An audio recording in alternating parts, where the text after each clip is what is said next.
Alappuzha തുറവൂരിൽ CPM മുൻ area committee അംഗം BJP സ്ഥാനാർത്ഥി 17 വർഷം പഞ്ചായത്ത് അംഗവും 8 വർഷം തുറവൂർ ലോക്കൽ കമ്മിറ്റി സെക്രട്ടറിയായും പ്രവർത്തിച്ച P. അരവിന്ദനാണ് BJPയിലേക്ക് ചേക്കേറിയത്. CPM പ്രവർത്തന രീതിയിൽ മനം മടുത്തും മോദി സർക്കാരിന്റെ വികസന കാഴ്ചപ്പാടിൽ ആകൃഷ്ടനായിട്ടുമാണ് നിർണായക തീരുമാനം കൈക്കൊണ്ടതെന്ന് അരവിന്ദൻ പറയുന്നു.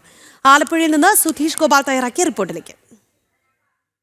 1980 മുതൽ CPM പാർട്ടി അംഗവും local committee secretary, area committee അംഗം, കർഷക സംഘത്തിന്റെ ഏരിയ പ്രസിഡന്റ് എന്നീ നിലകളിലുമെല്ലാം പ്രവർത്തിച്ച P. അരവിന്ദൻ എന്ന CPMന്റെ പൊതുപ്രവർത്തകനാണ് ഇപ്പോൾ BJPയിലേക്ക് വന്നിട്ടുള്ളത്. ഇവിടെ പഞ്ചായത്തിൽ 17 വർഷത്തോളം മെമ്പറായിരുന്നു. പാർട്ടിയിലെ പ്രവർത്തന രീതികളോടുള്ള ഒരു അതൃപ്തി കാരണം തന്നെയാണ് ഇപ്പോൾ BJPയിലേക്ക് വരാൻ കാരണം. അതിൻ്റെ കൂടുതൽ വിശദാംശങ്ങൾ അരവിന്ദൻ തന്നെ നമ്മളോട് വ്യക്തമാകും. ചേട്ടാ, ഇപ്പോൾ പാർട്ടി നിന്നും BJPയിലേക്ക് വന്നിരിക്കുകയാണ് CPM വിട്ടിട്ട്. എന്താണ് അങ്ങനെ ഒരു തീരുമാനം എടുക്കാനുള്ള കാരണം? അത് ഇവരുടെ പ്രവർത്തനത്തിലുള്ള അസംതൃപ്തിയാണ്. അടുത്ത അസംതൃപ്തിയാണോ? അസംതൃപ്തിയാണ്.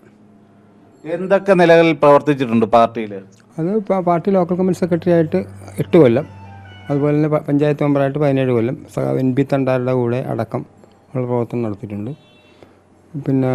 തുറവൂര് നിറഞ്ഞു നിന്ന് കുറേ കാര്യങ്ങൾ പ്രവർത്തനം നടത്തിയിട്ടുണ്ട്. കുറേ വികസന പ്രവർത്തനങ്ങൾ നേതൃത്വം നൽകിയിട്ടുണ്ട്. ഇത്തവണ മത്സരിക്കുന്നുണ്ടോ തെരഞ്ഞെടുപ്പിൽ? ഉണ്ട്. ഏത് വാർഡിൽ നിന്നാണ് മത്സരിക്കുന്നത്? വാർഡിൽ നിന്ന്. എങ്ങനെയുണ്ട് പ്രതീക്ഷ? എത്രത്തോളം ജയിക്കുമെന്നുള്ള പ്രതീക്ഷ.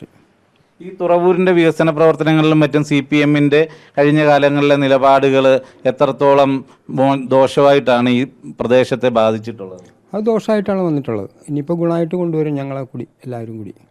എന്നാലും BJPയിലേക്ക് വരാനുള്ള ഒരു പ്രചോദനം എന്തായിരുന്നു? പ്രചോദനം അതിൻ്റെ ഒരു വികസന പ്രവർത്തനങ്ങളുടെ ഒരു മോദി സർക്കാരിൻ്റെ പ്രവർത്തനങ്ങൾ ആണ്.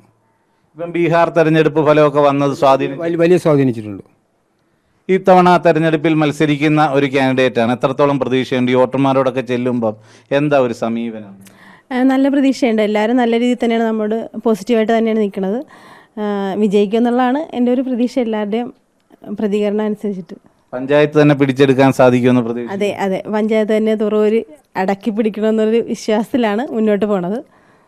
എങ്ങനെയുണ്ട് ചേട്ടാ ഇത്തവണത്തെ തെരഞ്ഞെടുപ്പും കഴിഞ്ഞ വർഷത്തേതിൽ നിന്നും എത്രത്തോളം മുന്നോട്ട് പോകാൻ സാധിച്ചിട്ടുണ്ട് BJP? നമുക്ക് തുറവൂർ പഞ്ചായത്തിൽ 19 പഞ്ചായത്തുകളാണുള്ളത്, 3 ബ്ലോക്ക് വാർഡുകളാണുള്ളത്, 3 ബ്ലോക്ക് ഡിവിഷനുണ്ട്.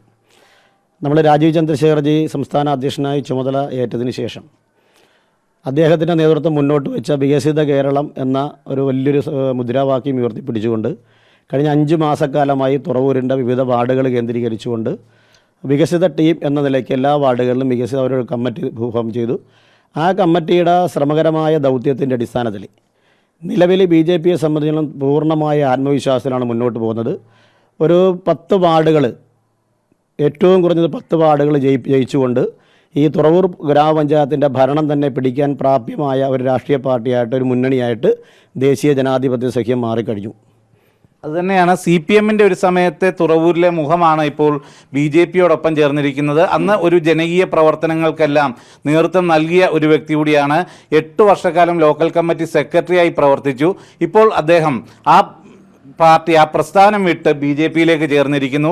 BJPയുടെ ഇവിടുത്തെ പ്രവർത്തകരെല്ലാം തന്നെ വളരെ ആത്മവിശ്വാസത്തോടെ ഈ തെരഞ്ഞെടുപ്പിനെ മുന്നിൽ കണ്ട് പ്രവർത്തിക്കുമ്പോൾ അത് വിജയം ഉറപ്പാക്കും എന്ന പ്രതീക്ഷ തന്നെയാണ് ഓരോരുത്തർക്കും ഉള്ളത്. ആ രീതിയിൽ തന്നെയുള്ള തെരഞ്ഞെടുപ്പ് പ്രചരണവുമായാണ് അവർ മുന്നോട്ട് പോകുന്നത്.